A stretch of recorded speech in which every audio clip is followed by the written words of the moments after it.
கடலூர் மாவட்டம் பன்ருட்டியில் பூட்டியிருந்த வீட்டில் கொள்ளையடிக்கப்பட்ட 35 சவரன் நகைகளில் 8 சவரன் நகைகள் உருக்கிய நிலையில் மீட்கப்பட்டன.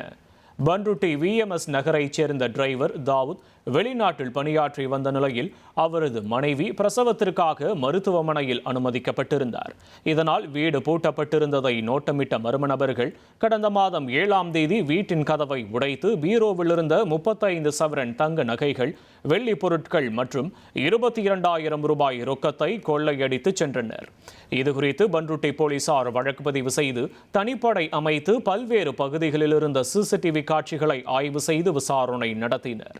இதில் சென்னை நல்லம்பாக்கத்தைச் சேர்ந்த வெங்கடேஷன் என்பவரை கைது செய்த போலீசார் அவரிடமிருந்து 8 சவரன் நகைகளை உருக்கிய நிலையில் மீட்டனர்.